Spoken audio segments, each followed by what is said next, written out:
Hello everyone, I hope your day is going well, and welcome to this episode of Crambush's Guide. Last episode we finished our felt puppet and we're almost ready to animate it. So if you're ready, I think we can get started. Alright, watch closely. So the first thing you gotta do is move... Whoa, no. You can't just jump in like that. Alright? Do you even know what you're doing? Do you even know how to start this? Do you even know what animation is? Do you know what you need? Do you know how to light things? Do you even know how to use the camera? If you answered no to these or any other life questions, then you're gonna need to get prepared before you just throw yourself into everything without proper knowledge, Sonny Jim. If you answered yes to these questions, well, watch along anyway. It might be fun. Or not. I don't know. So, this episode will just focus on what animation actually is, and how stop-motion animation differs from other types of animation, like drawn, CG, or even Flash. Let's do it! First question, what is animation? Well, animation is basically made up of tons and tons of pictures, or frames, that are strung together and played at a high speed to fool you into thinking that things in the pictures are actually moving, much like any video or film really. Except the difference between video and animation is that an animation isn't being captured in real time by a camera. You need to draw or capture each frame manually over and over and over until it's finally done. Nothing on screen is moving of its own accord, not even cloth or hair. Someone actually had to move that by hand. Usually the frame rate of an animation, or the number of pictures in a given span of time, is around 24 frames per second at most, and 12 frames per second at least. Anything more is pretty unnecessary, and anything less, well, starts to look more like a really boring slideshow. That being said, that means that 24 images are either drawn, shot, or generated just to make up 1 second of animation. So how many is that for a minute?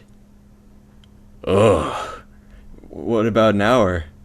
Oh god! Anyway, this isn't about how much work goes into making an animation, this is about how to do the work itself. So let's get back to the stop motion stuff, since you know the title, it says this is Crambush's Guide to Stop Motion, and not like whittling or something, because we all know I'm not very good at that. Let's map out some key differences between stop motion and other forms of animation. Now, I don't claim to be an expert in any of these kinds. I've done a bit of drawn and CG, and I've never even used Flash, but these are the differences as I understand them. There might be more, I don't know. So in drawn or traditional animation, you essentially have to draw each frame from scratch. You usually have drawings of any characters to use for reference, but really every frame that goes into the animation is drawn from scratch.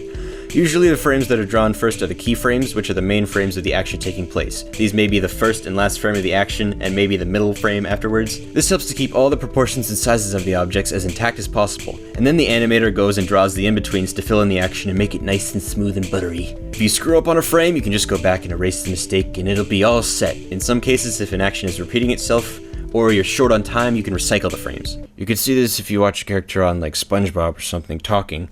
From what I've noticed, it's usually just the lip sync going on, maybe a blink or two, and then a head bob to keep the character alive. Look out for it if you want it next time you're watching cartoons. Next is CG. In computer animation, everything is modeled and animated on the computer.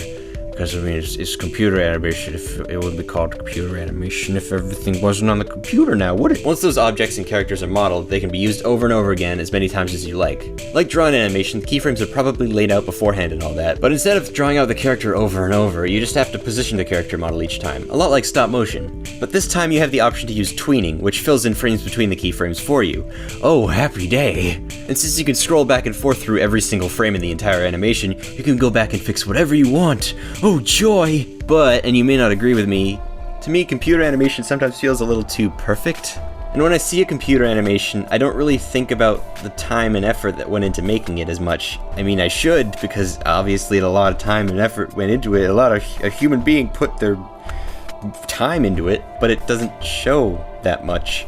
Just because everything's nice and polished, but I don't know, I might be wrong, it's just something I wanted to say. Anyway, on to Flash. There's not really anything new to say about Flash, it's sort of a combination of traditional and computer animation, since you can draw every frame if you want, but you do have the options of tweening and manipulating the objects themselves a bit, like squishing them or stretching them or something like that.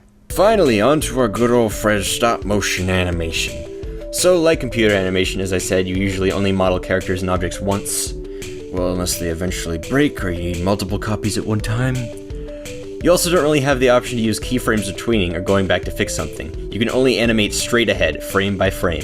And if you screw anything up, you go right back to the beginning and start from there.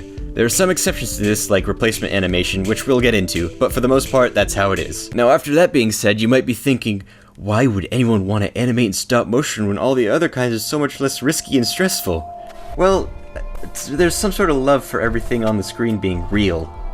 Like, you can be sure that all the characters are actual puppets that exist somewhere in the world, and they have real-world limitations, and since they were made by hand, they're imperfect.